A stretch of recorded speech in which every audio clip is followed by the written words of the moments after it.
ఇన్ని రకాల లూప్ హోల్స్ని పట్టుకొని ఆట ఆడుతున్నాడు.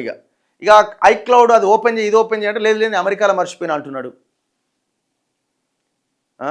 ఇంకా గట్టిగా కోర్టుకు పోతే నా ఆరోగ్యం బాగాలేదు, నాకు క్యాన్సర్ వచ్చింది, ఇవాళ రేపు పోతట్టున్నాను మళ్ళీ ఆడ కోట్ల ఆయన అదో అభ్యర్థన. ఇన్నింటి మధ్య మళ్ళీ దట్టు ఈ పోలీసుల చేత ఈ విచారణ ముందుకు నడిపించడం అన్నది ఎంతవరకు సాధ్యం?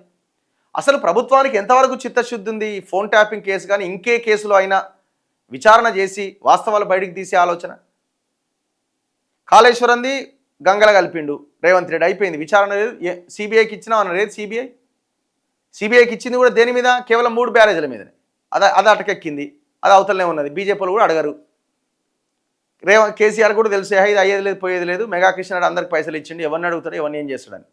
అది అయిపోయినా టానిక్ కేసు సంతోష్రావు కాంప్రమైజా, ఫస్ట్ కాంప్రమైజ్ అయిన కేసే టానిక్ కేసు, 60 కోట్లకో 70 కోట్లకో అని అంటున్నారు.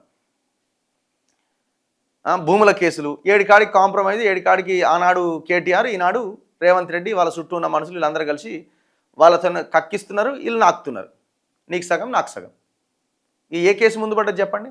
ఫార్ములా కార్ రేసు అదేమన్నా ముందుకు పడ్డదా? కార్ రేసు కేసు ఎందుకు పడదు అది ముందు నుంచి చెప్తున్నాను నేను. అందులో గ్రీన్కో అనే కంపెనీ ఉన్నది. గ్రీన్కో అనే కంపెనీ చైల్డ్ కంపెనీ కదా ఎస్ నెక్స్ట్ జెన్ అనే కంపెనీ. ఆ కంపెనీనే కదా దీంట్లో ఇది చేసింది, కేటీఆర్తో ఇది కలిసి చేసింది. 55 కోట్లు ఓపెన్గా విదేశీ కంపెనీకి పంపించారు, నిబంధనలు ఉల్లంఘించడానికి కనబడుతున్నది. మరి ఇంతవరకు ఎందుకు అరెస్ట్ లేదు? మొన్న ఏమంటుండు రేవంత్ రెడ్డి, అరవింద్ కుమార్ది డిఓపిటి అనుమతి ఇవ్వాలి, మొన్నటిదాకా ఏమన్నాడు? గవర్నర్ అనుమతిస్తలేడు అన్నాడు. ఇప్పుడు మళ్ళీ అరవింద్ కుమార్ పేరు చెప్తున్నాడు. దాని తర్వాత మేము చర్యలు తీసుకుంటాం. ఎందుకు చర్యలు తీసుకోలేరు ఇందులో? ఈ గ్రీన్కో అనిల్ ఆల్రెడీ రేవంత్ రెడ్డిని వీళ్ళందరినీ 3-4 సార్లు కలిసిండు.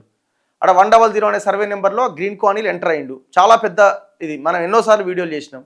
ఇప్పుడు దాని మీద పడ్డారు. ఇప్పుడు 1000 కోట్ల బిజినెస్ అది, వేల కోట్లు, దాదాపు ఒక బిజినెస్ చేసి దాని ఒక 30-40 వేల కోట్ల బిజినెస్ అది. సో ఆ భూముల మీద పడ్డారు. ఆ భూముల్లో గ్రీన్కో అనిల్ ఉన్నాడు. ఈ కేసులు ముందుకు పడవు. నేను చెప్పేది ఏంటంటే ఇది కూడా ముందుకు పడదు. మహా అయితే ప్రభాకర్ రావును ఎవరినో ఒకరిని అరెస్ట్ చేసి లోపలేసి ఏదో జరిగిందని చెప్తారు, అంతకుమించి ఏముండదు అక్కడ. అది కూడా సుప్రీంకోర్టు అనుమతిస్తే ఇచ్చే అవకాశం ఉండొచ్చు.